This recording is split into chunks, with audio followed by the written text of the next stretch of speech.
Votre émission avec le Casino Barrière de Montreux.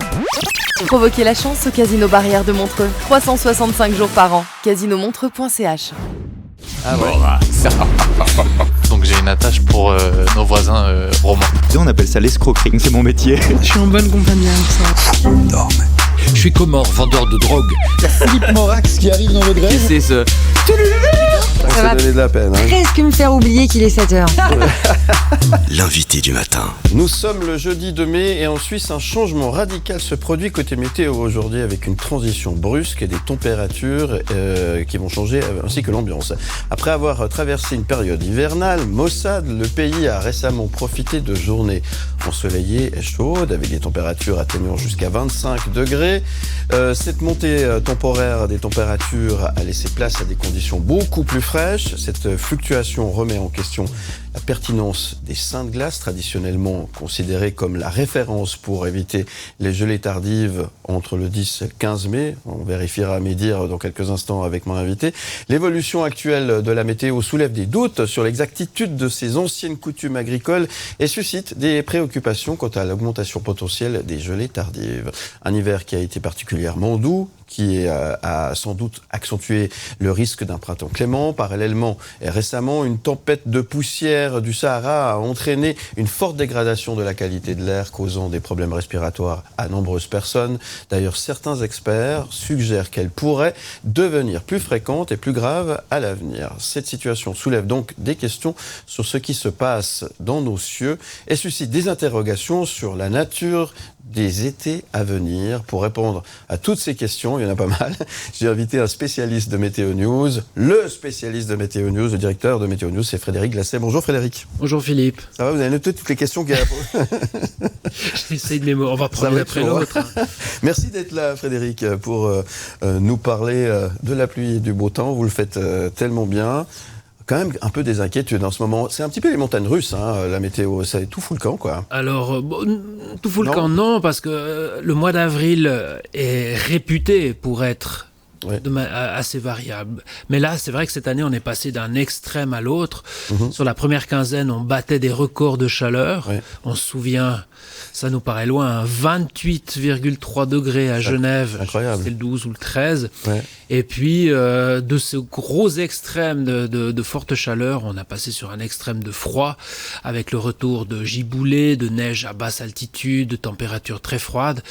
Il faut savoir qu'au 15 avril, on était 5 degrés au-dessus de la normale. C'est la normale récente, 1990-2020. Et là, on finit quasiment à l'équilibre. Alors c'est vrai que si on regarde une carte du bilan des températures thermiques du mois d'avril, on se dit on a un mois d'avril normal. Sauf que dans la réalité, on a eu deux extrêmes coup sur coup. C'est comme un match de foot. Il y a 7-0 à la mi-temps, donc c'est déjà un score qui est peu fréquent. Et puis on finit à 7-7 à peu près. Voilà.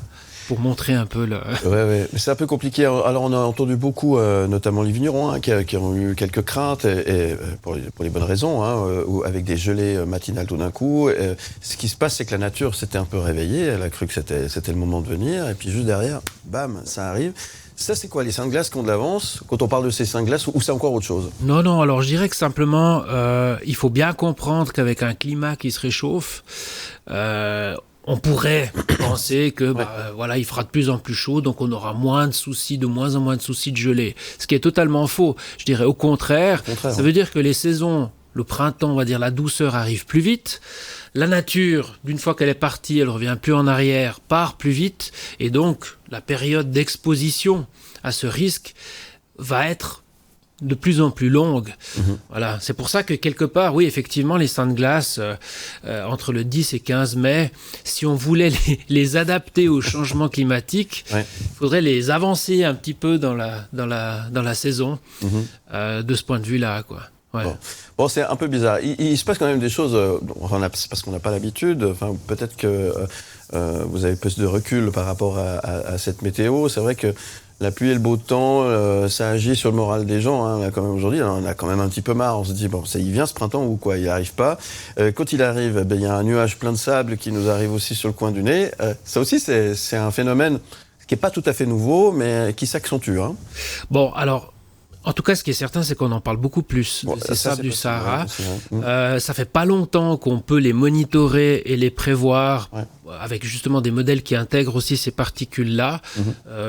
Quand on était plus jeune à l'époque, on se retrouvait avec des voitures toutes sales et puis on se demandait un peu ce qui s'était effectivement passé.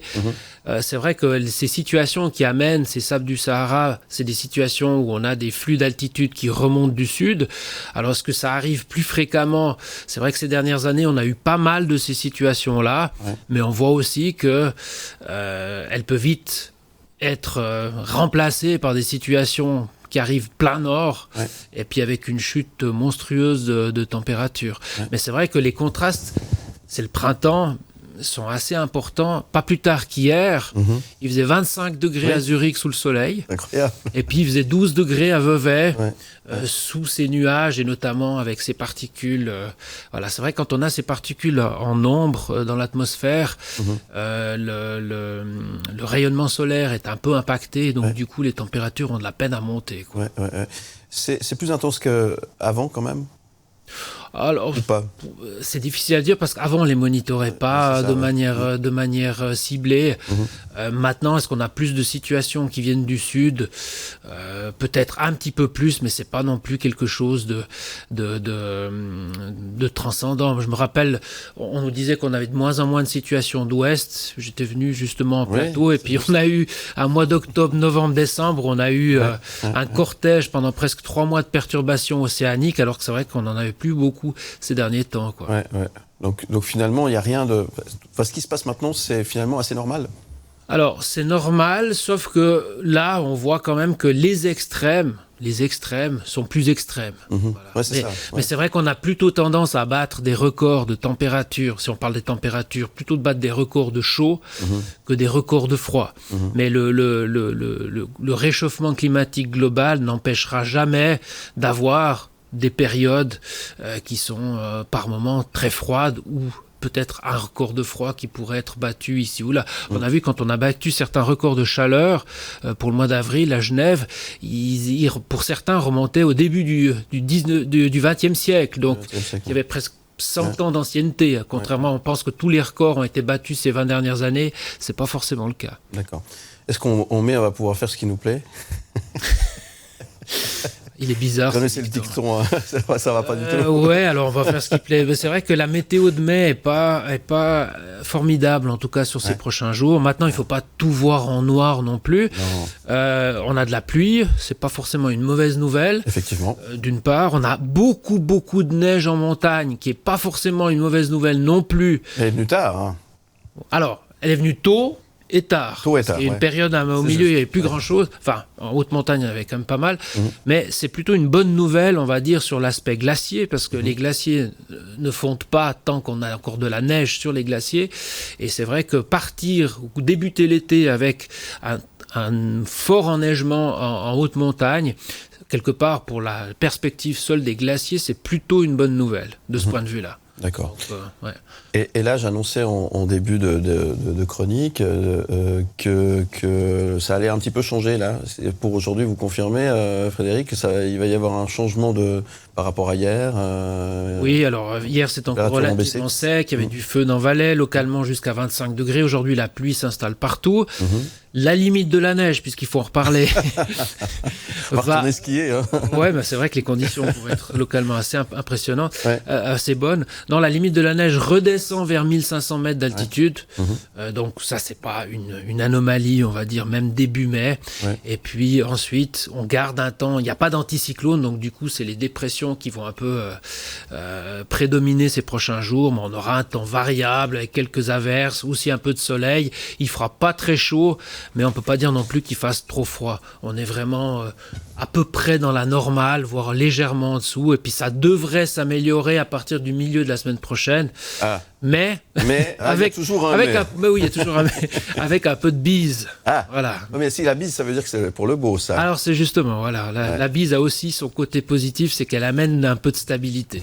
D'accord. Donc week-end d'Ascension, ça peut être pas mal. En tout cas, les premières tendances sont plutôt encourageantes de ce point de vue-là. Ah ouais. Ça va donné de la peine. Hein. presque me faire oublier qu'il est 7h. L'invité du matin. On parle de météo avec Frédéric Glacet, mon invité ce matin, spécialiste de la météo pour Météo News et directeur Météo News. Merci d'être là, Frédéric Glacet. Pluie d'avril, sécheresse d'été.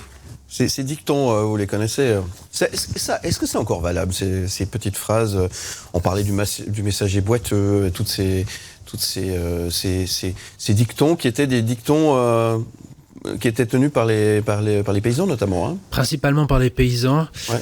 Alors oui, ils marchent. Certains marchent relativement bien, pas tous. Mais bon, c'est vrai que si ça marche une fois sur deux, c'est pas très fiable. Notamment le plus célèbre, Noël au balcon, Pâques au tison. J'avais fait une étude. Regardez si en fait ce dicton se vérifiait. Là, déjà, il faut avoir un Noël au balcon, ce qui n'est pas toujours le cas. Non, et puis Pâques au tison. Donc Noël, la date, c'est toujours la même, mais Pâques, elle est fluctuante. Et on voit que ce dicton, sur les 15 dernières années, c'est vérifié que 3 fois.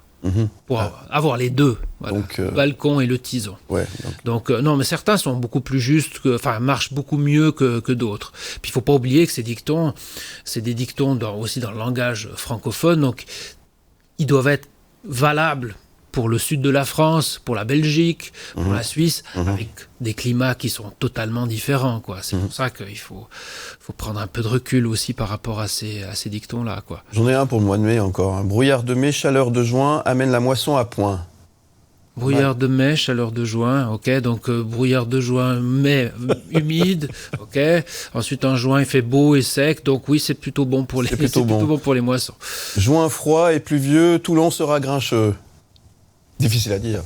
Ouais, en tout cas de prévoir, c'est quasiment impossible. Là, on a vu dans la presse ces derniers jours, il y avait des prédicateurs, je crois qu'on dit, qui disaient que l'été sera chaud mais orageux.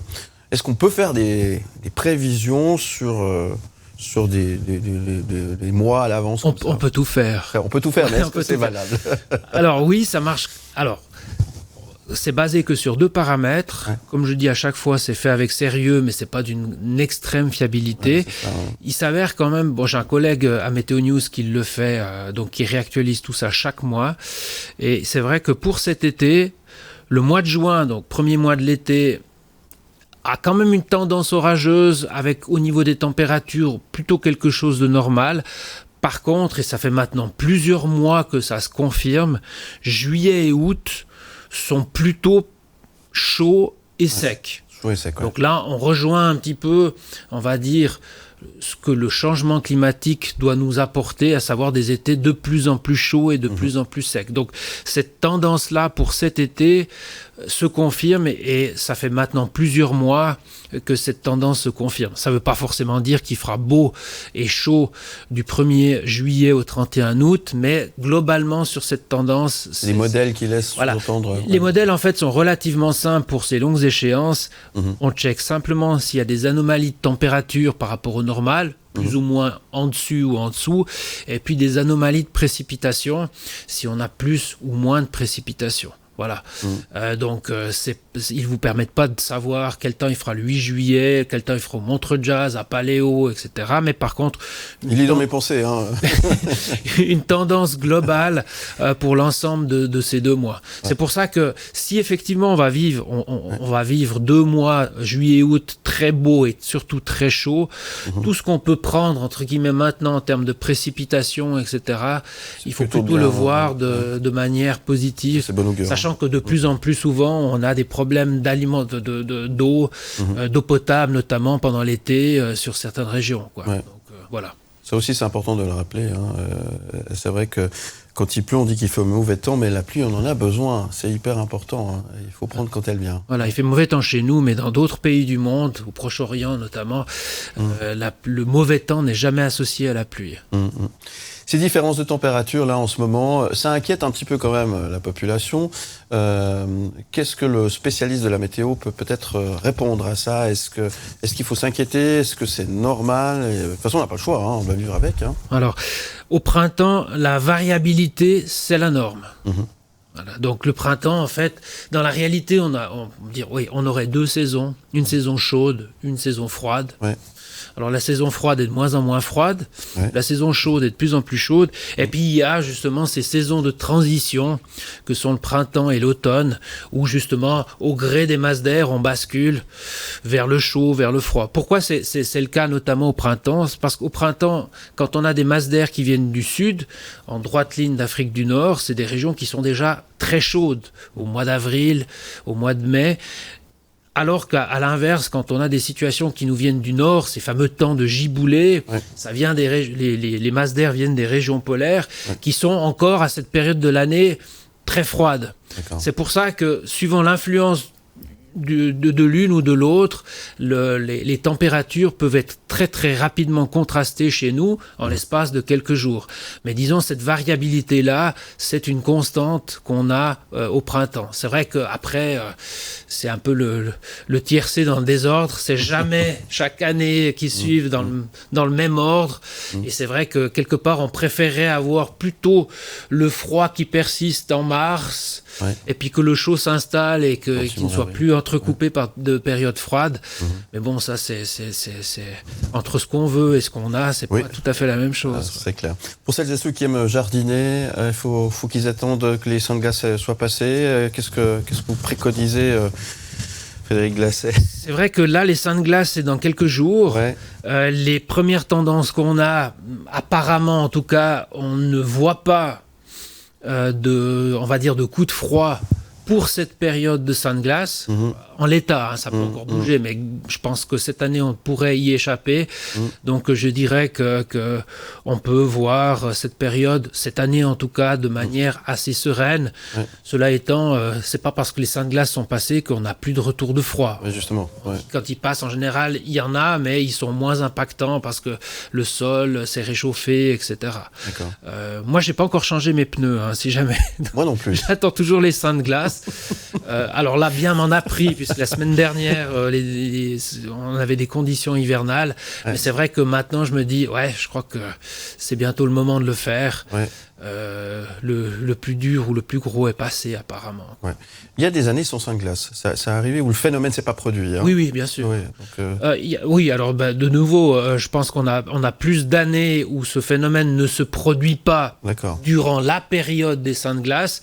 Mais par contre, c'est vrai que je dirais presque chaque année, on a à un moment ou à un autre une redescente d'air froid qui arrive, alors parfois en avril, parfois ça peut arriver à passer la mi-mai ou fin mai, parfois même en juin, on peut avoir des épisodes de plus froid avec le retour de neige à relativement basse altitude. Nos collègues suisses-allemands ont un nom pour ça s'appelle Schafskälte.